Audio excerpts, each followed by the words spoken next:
In a heart-wrenching tale of betrayal and family dynamics, I find myself at 34, recently divorced after discovering my 26-year-old wife Amy's affair with my younger brother Jake, also 26. The story's roots trace back to my childhood in suburban Boston, where I lived with my parents Robert, 58, and Sarah, 56. From the moment Jake was born when I was 8, he became the golden child, while I faded into the background. Though my parents weren't overtly cruel, their neglect was constant and clear.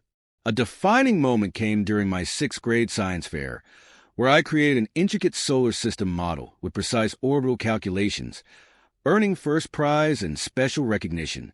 My parents missed this achievement entirely because Jake had a routine t-ball practice. Our living room walls showcased Jake's participation ribbons, while my award languished unopened on the mantel before disappearing into the basement. This pattern continued throughout our youth. My straight A's were met with indifference, while Jake's C-plus grades were celebrated. When I entered advanced placement classes, my mother's primary concern was how it might affect Jake's feelings about his regular classes. At 16, Jake received a new car to build his confidence, while I worked part-time jobs to save for college and buy my own clothes. My high school graduation, where I gave the valedictorian speech and announced my MIT scholarship, was overshadowed by my parents photographing 10-year-old Jake playing in the stands. Even my MIT acceptance was diminished, transformed into a celebration for Jake's early baseball season because he was feeling down about my achievements. At 18, I left for MIT with my scholarship, savings from 3 part-time jobs, and a determination to forge my own path. My parents couldn't help me move and due to Jake's summer league game. College became my sanctuary, where I excelled in computer science and graduated with honors, receiving multiple job offers. I chose to stay in Boston, partly hoping to maintain family connections, and quickly rose to become the youngest senior developer in my company's history. 4 years ago, I met Amy at a coffee shop near my workplace. She was a barista working through her teaching degree, remembering every regular's order and leaving encouraging notes on my cups for weeks before I noticed. Our first date lasted 6 hours, discussing everything from family to dreams. She seemed to truly understand my family dynamics, saying, "They're blind. They have no idea what they're missing." Our relationship blossomed into a beautiful marriage. We created a cozy home in Cambridge, planned for a family, and supported each other's dreams. Everything changed when Jake returned from California last year, claiming he wanted to reconnect.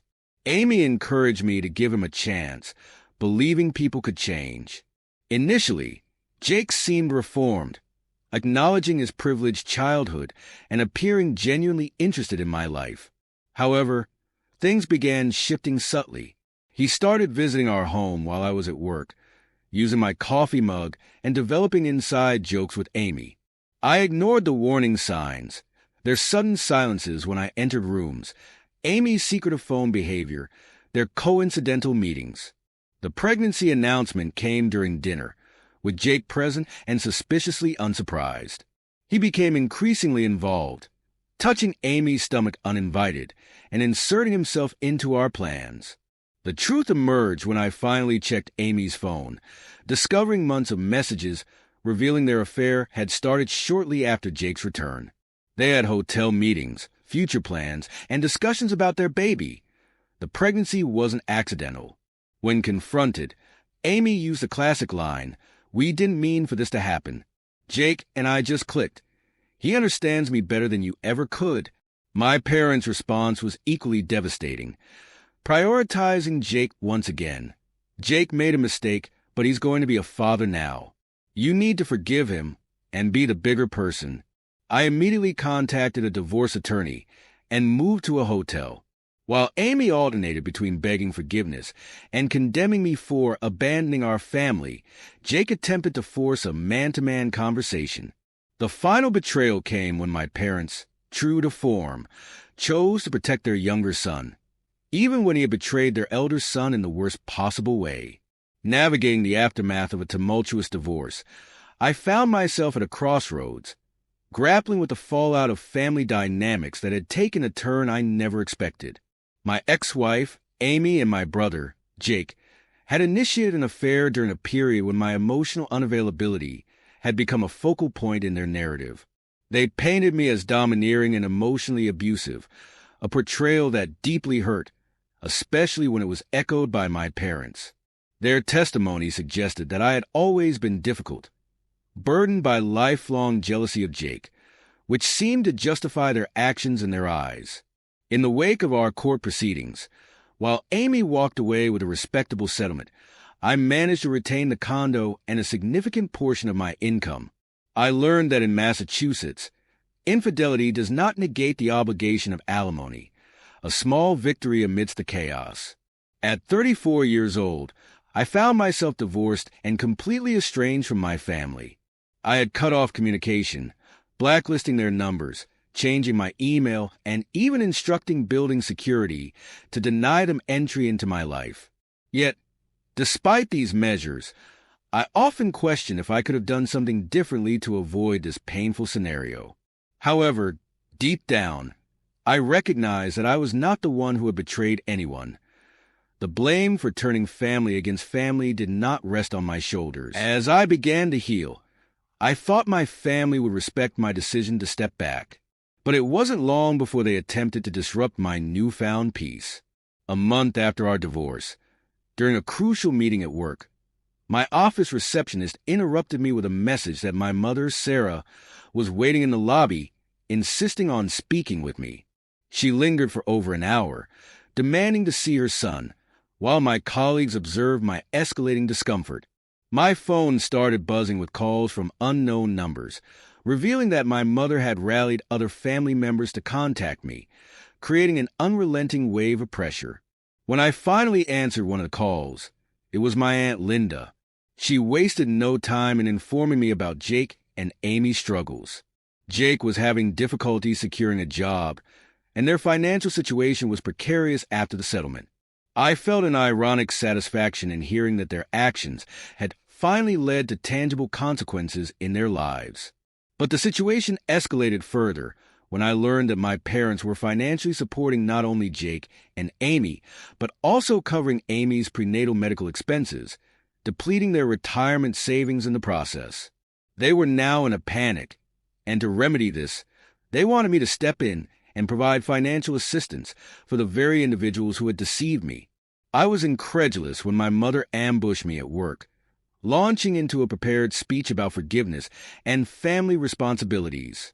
She dismissed my sacrifices, claiming it was time for me to support my brother. It felt absurd that I was being asked to provide for the family members who betrayed me. My emotions boiled over, and I publicly declared my refusal to help them, which drew mixed reactions from my co-workers. That evening, Jake sent me an email from a new account, filled with half-hearted apologies intertwined with requests for financial help, painting a picture of distress regarding Amy's pregnancy. He even attached a sonogram image, attempting to manipulate my emotions further. The following day, my father showed up at my apartment complex, pretending to just want to talk, but he stood in the lobby for hours, casting blame on me for Jake's struggles. I had to inform my building's management to bar my family from entering, as the harassment escalated. Social media became another battleground as Amy began making vague accusations against me, claiming I had abandoned her during her pregnancy, while Jake echoed sentiments about responsibility. It was infuriating to see how they twisted the narrative to depict me as the villain. Despite my resolve not to assist them, the relentless pressure was wearing me down. I sought therapy to cope with the emotional toll and considered searching for a new job in a different city to escape the chaos. Then came the bombshell. Jake and Amy were attempting to sue me for additional support, citing increased medical needs and changed circumstances. My lawyer, who had been meticulously documenting their harassment, was furious but prepared. The day of the court hearing was surreal. Amy's obvious pregnancy was on display, and my parents sat smugly behind them. Their attorney spun a tale of emotional distress and workplace harassment, claiming it had hindered Jake's job prospects and jeopardized Amy's pregnancy. However, My lawyer countered their claims with a well-prepared defense, presenting surveillance tapes that showcased my mother's dramatics and Jake's past violent behavior. We revealed evidence of their online harassment and a detailed timeline of events that painted a different picture. The judge was visibly frustrated with their attorney's approach, suggesting that their clients seemed to have committed perjury. The atmosphere shifted, and as the judge ultimately denied their motion and reduced my alimony payments by 60%, I felt a wave of relief wash over me. The fallout was swift. Jake found a retail job, and Amy decided she could work after all. My parents accused me of destroying Jake's last chance, vowing they would never forgive me. Their attorney resigned from representing them, and I learned my parents had taken out a second mortgage to cover their expenses. For the first time, I felt I could breathe and rebuild my life without the weight of their expectations. Then, a few weeks later, Aunt Linda reached out, attempting to manipulate me into feeling sorry for my parents. She spoke of my father's declining health and financial struggles, pushing the narrative of family unity. When I refused to engage in her guilt trip, she absurdly suggested I was responsible for their situation. I firmly rejected her attempts to shift blame, making it clear that my parents were reaping the consequences of their enabling behavior. The clarity I gained from this conversation was liberating. I finally understood that I was not responsible for fixing their mess. I accepted a job offer in Seattle, eager to start anew. As I packed up my condo, I reflected on the lessons learned throughout this painful journey. My co-workers threw me a farewell party, reminding me that true support comes from those who respect and value me, not from toxic family dynamics. I closed that chapter of my life, leaving behind the pain and strife, and I looked forward to rebuilding my life in a place where I could be respected for who I am, free from the shadows of my family's choices. As I drive west, I carry with me the hope for fresh starts, knowing that my worth is not defined by my family's treatment of me, but by my own self-respect and resilience.